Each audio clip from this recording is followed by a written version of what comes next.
Hello everyone. तो कैसे हैं आप लोग? उम्मीद है आप लोग काफ़ी अच्छे होंगे। तो स्वागत है आपका हमारे यूट्यूब चैनल पे। सो फ्रेंड्स, आज हम पढ़ने वाले हैं बीए का सेमेस्टर फर्स्ट, जिसमें हम बीए प्रोग्राम, बीए ऑनर्स और बीकॉम तीनों क्लासेस के लिए होने वाली है। हिंदी की बुक है जिसका नाम है भारतीय भक्ति परंपरा और मानव मूल्य। यह अध्याय 7 होने वाला है, यूनिट 2 का जैसी यानी कि मलिक मोहम्मद जैसी और सूरदास। तो आज हम इस वीडियो में मलिक मोहम्मद जैसी जो है इनको कंप्लीट करेंगे एंड लेक्चर 2 लेके आएंगे, तो उसमें हम सूरदास को कंप्लीट करेंगे। ठीक है, तो इस वीडियो में हम बस मलिक मोहम्मद जैसी जी को कंप्लीट करेंगे। फुल एक्सप्लेनेशन होने वाली है विथ नोट्स के साथ। तो कमर बांध के पेन पेंसिल लेकर तैयार हो जाइए। स्टार्ट करते हैं आज की वीडियो। लेकिन उससे पहले अगर आप लोग हमारे चैनल पर नए हैं तो प्लीज़ चैनल को सब्सक्राइब करें एंड ध्यान से बेल आइकन को ऑन कर ले, ताकि जितने भी आने वाली वीडियोज हैं उन सभी के नोटिफिकेशन आप लोगों तक पहुंच जाए। तो स्टार्ट करते हैं आज का वीडियो।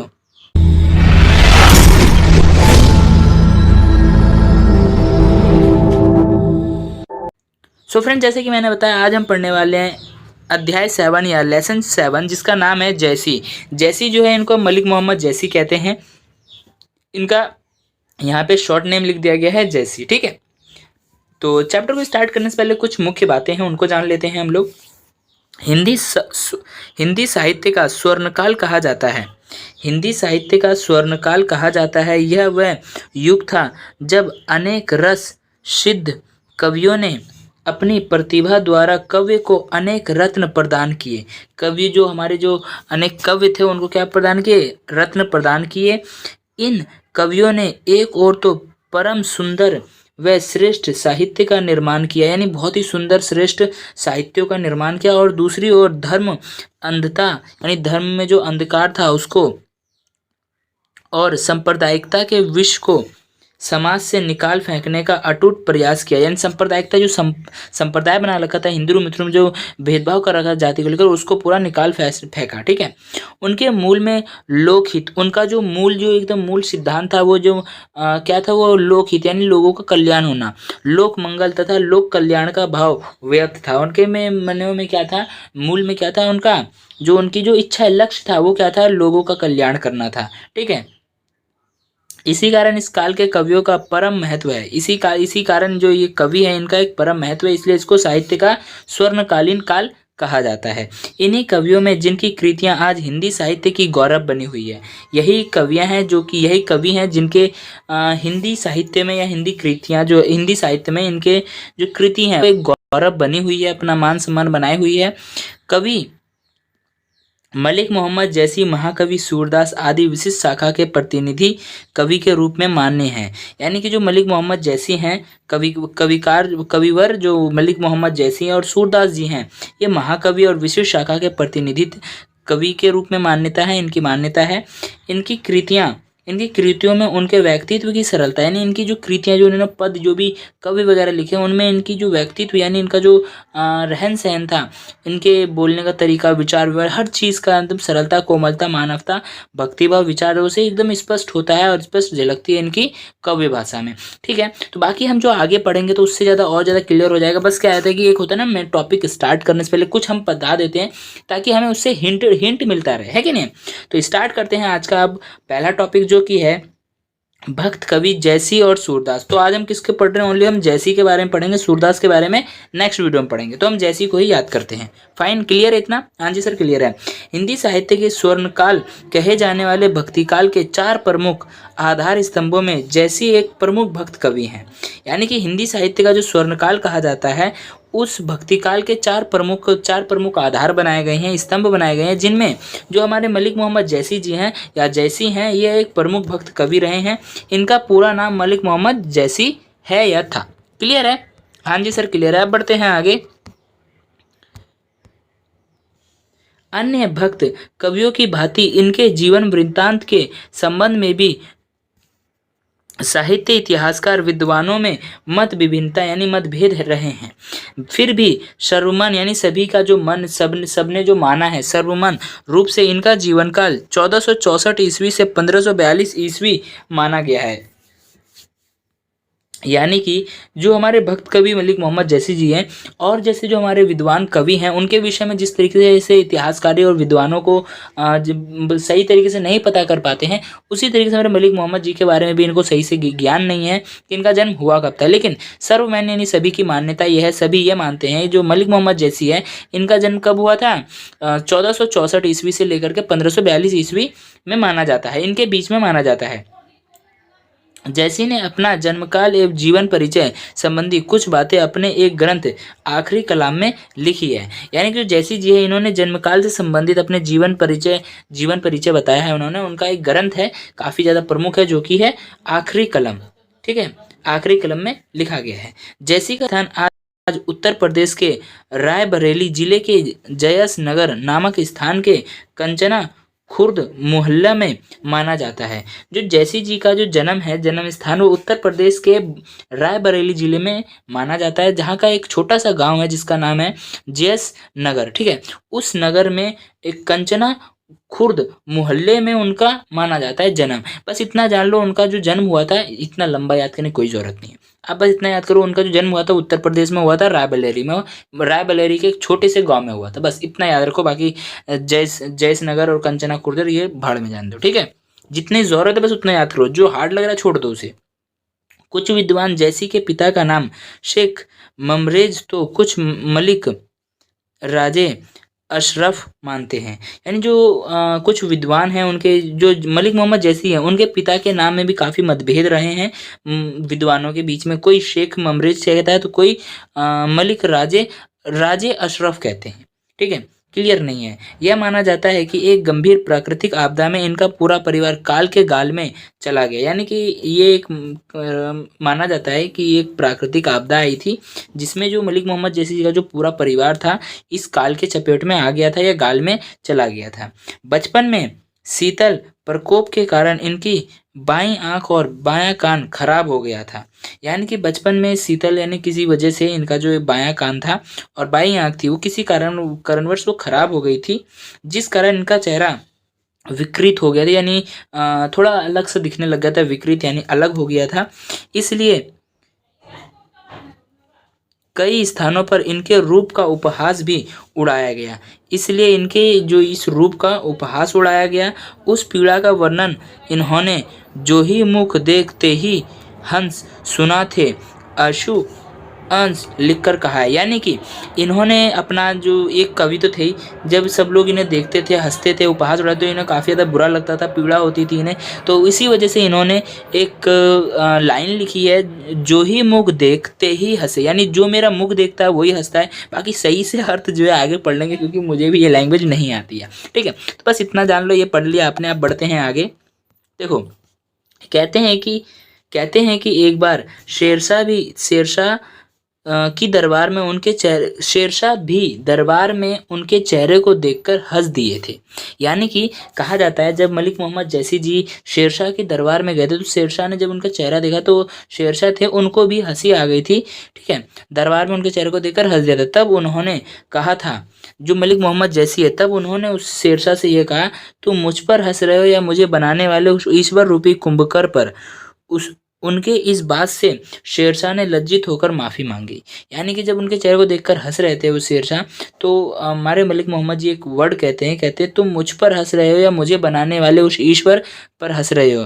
तो इस बात को सुन करके शेरशाह बहुत ज़्यादा लज्जित होते हैं और माफ़ी मांगते हैं। किससे? मलिक मोहम्मद जैसी जी से। ठीक है, उनके गुरु के संबंध में दो मत प्राप्त होते हैं। देखो, पिता भी दो स्थान के भी उसमें काफ़ी तो प्रॉब्लम हो रही है।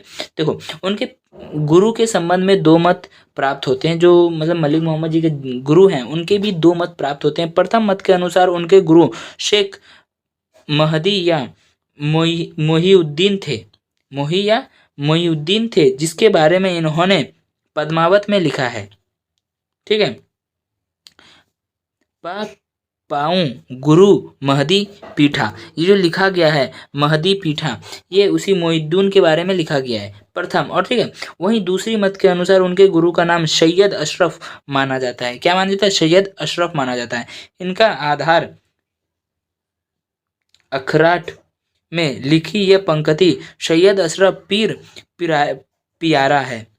ठीक है। ये एक इन्होंने पंक्ति अपनी अपनी लिखी है जिसकी मीनिंग तो मुझे नहीं पता, बट हाँ ये इसको पढ़ लो अगर अच्छा लगे। लेकिन बस दो ही चीज़ याद रखो, इनके गुरु के विषय में भी दो मत विद्वानों में पाए गए हैं। पहला वो जो मोइनुद्दीन है वो गुरु माने जाते हैं, ये किस में लिखा गया, ये पद्मावत में लिखा गया है। और दूसरा सैयद अशरफ को इनका गुरु माना जाता है, ये कहाँ पे लिखा गया है, ये अखराट में लिखा गया है। ठीक है, अखराट में लिखा गया है। उसके बाद जैसी का संबंध सूफी संप्रदाय के चिश्ती शाखा से माना जाता है। चिश्ती जो होता है एक सिलसिला होता है, एक संप्रदाय होता है जो एक स्थान से दूसरे स्थान पर चलता फिरता संप्रदाय होता है, जिसे यायावर भी कह सकते हैं। और सूफी कौन होते हैं, सूफी वो लोग होते हैं जो मुस्लिम इस्लाम संप्रदाय में आते हैं। यह भी प्रचलित है कि इन्होंने अपना अंतिम समय अमेठी के पास जंगलों में व्यतीत किया। यह भी प्रचलित है कि जो हमारे मलिक मोहम्मद जैसी जी हैं, इनका जो अंतिम जो इन्होंने समय व्यतीत किया वो कहाँ पे व्यतीत किया था, अमेठी के पास जंगल में व्यतीत किया था। ठीक है, बात की जाती है अब हमारे मलिक मोहम्मद जी की रचनाएं की। इतना क्लियर है, हमने जितना पढ़ा इतना क्लियर है। अब बात करते हैं इनकी रचनाएं की, कि मलिक मोहम्मद जैसी जी ने क्या क्या रचनाएं की। ठीक है, जैसी का जीवन जितना चुनौतीपूर्ण रहा, रचना कर्म उतना ही, यानी कि हमारे जैसी जी का जो जीवन था जितना चुनौतीपूर्ण या जितना कठिनाई पूर्ण रहा, उनका जो समृद्ध, उनका जो काव्य था, रचना थी, वो उतना ही क्या हुआ, समृद्ध रहा। सूफी काव्य धारा को प्रमुखता से स्थापित करने वाला कालजयी ग्रंथ पद्मावत इन्हीं की रचना है। यानी कि सूफी काव्य धारा, यानी सूफी जो काव्य धारा है उसको प्रमुखता से जो स्थापित करने वाला जो एक कालजयी ग्रंथ माना जाता है वो कौन सा है, पद्मावत है, इन्हीं की रचना है। वो किसकी रचना है, हमारे मलिक मोहम्मद जैसी जी की ही रचना है।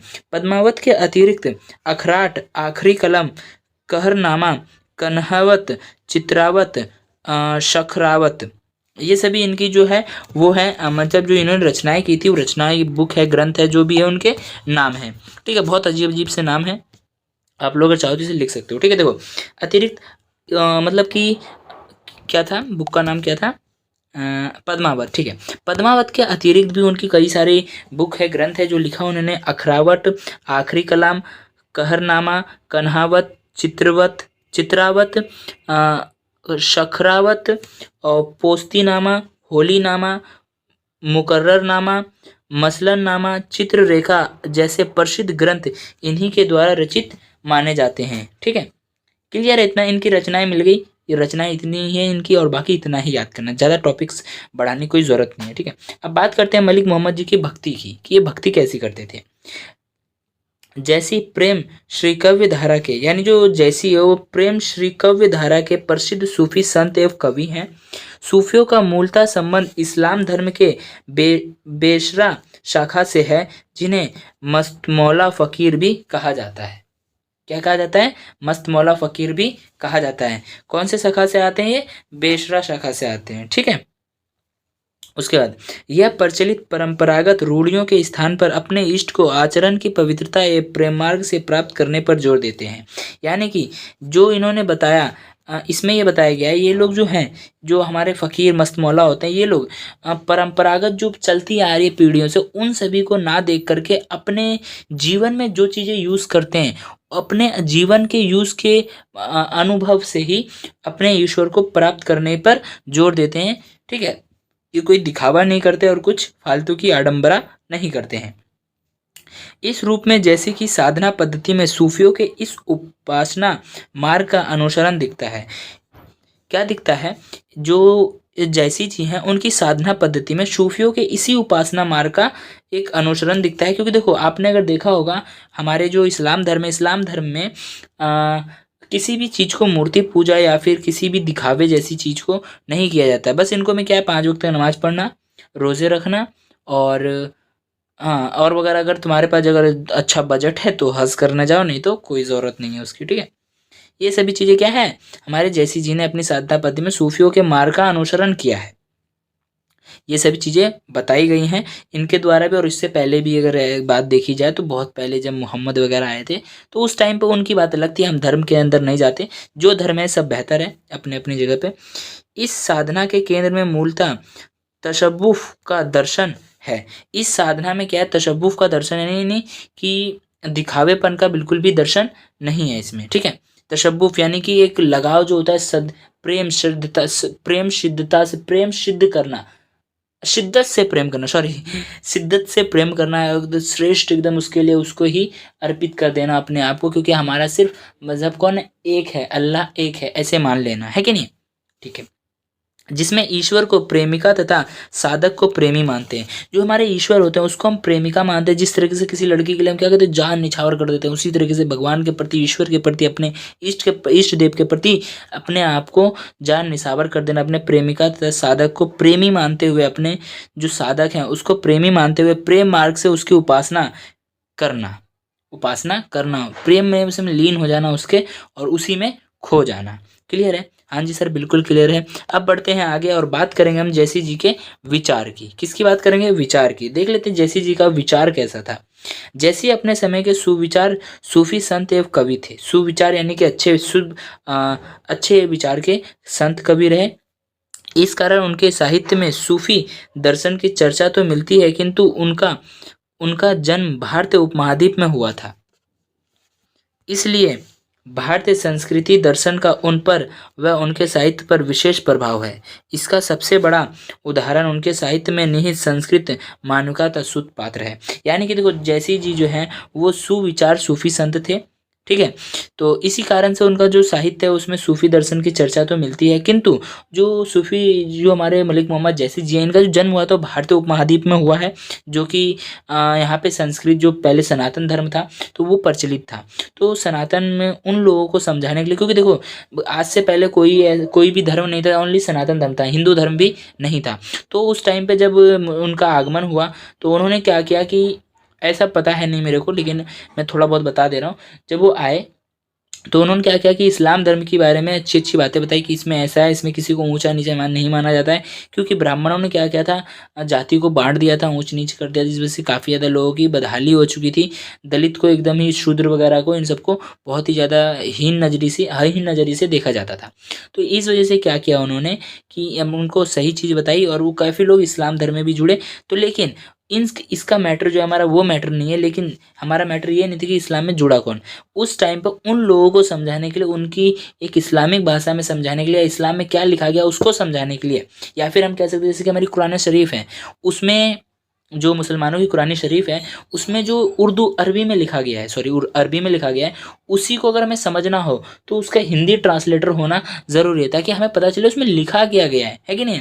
तो इसी तरीके से जो उसमें लिखा था उन्हीं को उन्होंने क्या किया, संस्कृत भाषा में भी लिखा, और उसकी का दर्शन हमें देखने को मिलता है। क्लियर है इतना? और नहीं समझ में आया ना तो एक बार और देख लो, एक बार और एक्सप्लेनेशन सुन लो, समझ में आ जाएगा। ठीक है, मैंने कोशिश किया अच्छे से समझाने का। मध्यकालीन भारतीय इतिहास का आरंभ तुर्कों एवं मुस्लिम आक्रमणकारियों के आक्रमण से होता है, जैसे कि मैंने बताया आपको, ठीक है, जिसके प्रभाव स्वरूप आने वाले दिनों में होने वाला लूटपाट, धर्मचरण, स्त्री अपहरण जैसे कुकृतियों यानी बुरे कामों से हिंदू एवं मुस्लिम दोनों समुदाय के मध्य कटुता का प्रसार बढ़ता जा रहा था। इसलिए उन्होंने क्या किया, ये सब कहानियां लिखी, और ताकि लोग भी समझ पाए, समझ पाए। क्लियर है? हाँ जी क्लियर है। ऐसे में सूफी संतों द्वारा इस खाई को पाटने यानी हटाने के लिए प्रेम सामान्य जैसे मूल्यों का प्रयोग किया। जो हमारे सूफी संत वगैरह थे, जो कवि वगैरह थे, उन्होंने क्या किया, इस खाई को हटाने के लिए, जो काफ़ी ज़्यादा रूढ़िवादिता आ चुकी थी, लोगों के बीच में मतभेद हो गए थे, दुश्मन आक्रमण हो गए थे, सब एक दूसरे को दुश्मन मारने काटने को तैयार हो चुके थे। तो अब संत कवियों के बीच में, सूफी संतों के बीच में ये खाई आ चुकी थी कि इसको हटाए कैसे। तो उन्होंने कौन सा मूल या प्रयोग, कौन सा रास्ता मार्ग अपनाया? प्रेम सामान्य का मार्ग अपनाया। क्लियर है यहाँ तक? हाँ जी सर बिल्कुल क्लियर है। तो बढ़ते हैं आगे। जैसी इसी तरह के सूफी भक्त कवि हैं, जो जैसी हैं इसी तरह के एक सूफी भक्त कवि हैं जो कि मानवता पे जोर देते हैं, ना कि किसी धर्म के। उनका दृष्टिकोण सामान्यवादी है, यानी जो उनका दृष्टिकोण वो सभी के लिए है, सामान्यवादी है। उन्होंने सभी के लिए समान है, ऐसा कह सकते हैं ना, सभी के लिए समान है। उन्होंने पारंपरिक इस्लाम के ढांचे में भारतीय वेदांता की मान्यताओं का सम्मान किया है। यानी कि उन्होंने क्या किया, जो पारंपरिक इस्लाम के ढांचे में जो भी हैं उसको तो किया है, लेकिन भारतीय वेदांता की जो मान्यताएं हैं उसका भी सम्मान किया है। भारतीय लोक कथाओं के माध्यम से सूफी दर्शन को व्यक्त किया है। जो भारतीय लोक कथाएं हैं उन सभी का दर्शन क्या किया है उन्होंने, सूफी दर्शन को भी व्यक्त किया है। यानी भारतीय लोक कथाओं के रूप में जो भारत में जो लोक कथाएं जो चलती हैं, जैसे कथाएं वगैरह जैसे मूवी वगैरह बनती है ना, उसी तरीके से उन्होंने बनाया और सूफी दर्शन को एक व्यक्त करने का एक मार्ग किया, ताकि लोगों को पिक्चर के माध्यम से दिखा सके, कहानी का नाटक के माध्यम से दिखाने का कोशिश किया है। ठीक है, अब बढ़ते हैं आगे। दर्शन को व्यक्त किया, ठीक है। अरबी लिपि एवं भाषा के स्थान पर अवधी भाषा का प्रयोग किया। अरबी लिपि एवं भाषा के स्थान पर उन्होंने कौन सी अरबी भाषा का उपयोग ना करके, वो सूफी थे तो सूफी क्या थे, मुस्लिम थे, उनको क्या आते थे, अरबी भाषा आती थी, लेकिन उन्होंने अरबी भाषा का उपयोग या प्रयोग ना करके उन्होंने कौन सी भाषा का प्रयोग किया, अवधी भाषा का प्रयोग किया। हिंदू समाज अनेक पर्व, उत्सव, तीर्थ, व्रत, मान्यताओं एवं प्रथाओं को बड़ी प्रमुखता से स्थान देकर सामाजिक समरसता एवं सद्भाव को स्थापित करने में महत्वपूर्ण योगदान दिया। यानी कि जो उन्होंने अब जो अवधी भाषा में जो लिखा, हिंदू समाज में जितने भी अनेक प्रथाएं थी, व्रत, उपासना वगैरह थी, उन सभी को एक प्रमुखता, एक स्तर पर यानी प्रथाओं को स्थापित करने का, समाज में स्थापित करने का, एक सद्भाव स्थापित करने में महत्वपूर्ण योगदान दिया। किसने, हमारे मलिक मोहम्मद जी के जो कवि थे उन्होंने। इसलिए आचार्य रामचंद्र शुक्ल ने उनके बारे में लिखा है, इन्होंने मुस्लिम होकर हिंदुओं की कहानी हिंदुओं की बोली में पूरी सहृदयता से कहकर उन्होंने जीवन की मर्म स्पर्शी अवस्थाओं के साथ अपने उदार हृदय का पूर्ण सामंजस्य दिया है। यानी कि जो हमारे ये रामचंद्र शुक्ल जी हैं, ये कहते हैं कि मलिक मोहम्मद जैसी हिंदू होकर, मुसलमान होकर भी उन्होंने हिंदुओं की कहानियों और हिंदुओं की बोली को सहृदय यानी शुभ हृदय से अपने जीवन के मर्मिक, यानी उन्होंने जीवन के मर्मिक अवस्थाओं के साथ उदार हृदय से पूर्ण सामंजस्य यानी सभी के सामने प्रस्तुत किया है उसको अच्छे तरीके से, कि देखो पाखंड वगैरह इसको हटाने के लिए उन्होंने पूरा प्रजोर दिया। उन्होंने क्या कहा, उन्होंने कहा सभी मिलकर रहें, सभी भेदभाव की भी किसी जाति पाति में भेदभाव ना करें। यानी उन्होंने क्या किया, लोक कल्याण की बात कही, सीधा सीधा मुद्दा ये कह सकते हैं। ठीक है, उसके बाद नेक्स्ट टॉपिक हमारा संस्कृत सामान्यशीलता के पश्चात जैसी के साहित्य में प्रेम की मूल रूप में स्थापना है। आप लोग देख सकते, जैसे मैंने बताया, बल प्रेम यानी कि सभी लोगों के मन में प्रेम की भावना हो, प्रेम की भावना का उन्होंने स्थापना किया है। कवियों का अलौकिक प्रेम, जो हमारे कवि हैं इनका अलौकिक यानी दिव्य प्रेम, कवियों का अलौकिक प्रेम, यहाँ पे लौकिक प्रेम आएगा, ठीक है, यहाँ पे अलौकिक नहीं आएगा, इस जगह पे यहाँ पे जो प्रेम है, देखो कवियों का अलौकिक प्रेम लौकिक प्रेम से शुरू होता है। जो कवियों का जो अलौकिक यानी अदिव्य प्रेम है वो कहाँ से शुरू होता है, पहले छोटे लेवल शुरू होता है यानी लौकिक प्रेम से शुरू होता है, फिर वो अलौकिक बन जाता है। ठीक है, वह ईश्वर प्रेम से पहले मानव प्रेम की स्थापना करते हैं। वह ईश्वर प्रेम से पहले किसकी स्थापना करते हैं, मानव प्रेम की स्थापना करते हैं। इनके विचार का सार ही मानव प्रेम है। इन लोगों का जो मूल लक्ष्य था, लक्ष्य जो हमारे कवियों का था वो क्या था, मानव प्रेम, सभी के लोग कल्याण करना, लोग मंगल करना, सभी के बीच में मानवता को लाना। ठीक है, यहाँ तक क्लियर है। मुझे उम्मीद है यहाँ तक आपको समझ में आएगा। अगर नहीं समझ में आया ना, देखो कोई कोई वर्ड जैसे हार्ड है तो आप लोग उन्हें छोड़ दीजिए, उनको पढ़ने की कोई ज़रूरत नहीं है। अब हमारा आता है लास्ट निष्कर्ष। निष्कर्ष देख लेते हैं क्या आता है। तो इतना कुछ पढ़ने के बाद हमारे मन में बहुत सारी चीज़ें आती हैं। तो देखो कि निष्कर्ष है हमारा, इस प्रकार हम भक्तिकालीन साहित्य की एक प्रमुख प्रवृत्ति को जैसी एवं उनके साहित्य के माध्यम से देख सकते हैं। एक तरफ जहां उनका जीवन अनेक विषमताओं यानी काफ़ी अंतर्विरोधियों का चुनाव हो रहा था, यानी चुनौतियां आ रही थी। ठीक है, उदाहरण था, चुनाव हुआ, उदाहरण था। तो वहीं दूसरी ओर साधना एवं साहित्य के क्षेत्र में उनका समर्पण, गंभीरता एवं सरलता न केवल अद्वितीय बल्कि विलक्षण थी। यानी अद्वितीय ही नहीं थी बल्कि वो एक विलक्षण थी। अपनी साहित्यिक योगदान के कारण में सदा स्मरण रहेंगे। यानी कि उन्होंने जो अपने साहित्य जो योगदान दिया है, अपना साहित्य में जो योगदान दिया है, लोगों के धर्म को वो करने में जो योगदान दिया, वो इसी कारण से सभी लोगों के जन के बीच में क्या रहेंगे, स्मरण रहेंगे। यानी कि यादें बनी रहेंगी उनकी, कभी भी ये नहीं हटेंगे। बताओ इनका जन्म बताओ कब हुआ था और आज भी हम इन्हें पढ़ रहे हैं, तो इसका मतलब क्या है, ये हमारे स्मरण में बने रहेंगे लाइफ टाइम तक। ठीक है, शायद हमारी आने वाली 10 पीढ़ियाँ भी इसे पढ़े, 10 क्या हज़ारों पीढ़ियाँ भी पढ़ेंगी। ठीक है, तो मुझे उम्मीद है आप लोगों को वीडियो अच्छी लगी होंगी। और जो हमारा निष्कर्ष है कुछ खास नहीं है इस निष्कर्ष में, तो इसको अगर आपको अच्छा लगता है तो पढ़ो, नहीं अच्छा लगता तो कोई बात नहीं, मुझे तो कुछ खास लगा ही नहीं इसमें। ठीक है, तो आज की वीडियो में इतना ही, मिलते हैं नेक्स्ट वीडियो में। तो अगर आपको वीडियो अच्छी लगी तो वीडियो को लाइक करें, अपने यार दोस्तों में शेयर कर दें, और कोई भी डाउट हो, कोई भी प्रॉब्लम हो तो इस वीडियो कमेंट बॉक्स में कमेंट करें। हम पूरी कोशिश करेंगे कि आपके डाउट को क्लियर करें। और हाँ, ध्यान से चैनल को सब्सक्राइब करके बेल आइकन को प्रेस कर लेना, ताकि जितनी भी आने वाली वीडियोज़ है उन सभी की नोटिफिकेशन आप लोगों तक पहुँच जाए। आपको ये भी ध्यान रखना है कि आज जो हमने पढ़ा है, आज हमने सिर्फ एक ही टॉपिक पढ़ा है। वो क्या पढ़ा है? मलिक मोहम्मद जैसी। बाकी हमारे एक सूरदास जी बचे हुए हैं, क्योंकि इसमें दो कवि के बारे में बताया गया था। हमने एक ही कवि के बारे में पढ़ा है, जैसे कि आप लोग देख सकते हैं यहाँ पर हमने बस जैसी जी के बारे में पढ़ा, सूरदास जी को नहीं पढ़ा। इसको हम नेक्स्ट लेक्चर में पढ़ेंगे। तो आज की वीडियो में इतना ही, मिलेंगे नेक्स्ट वीडियो में। Bye bye, thanks for watching this video.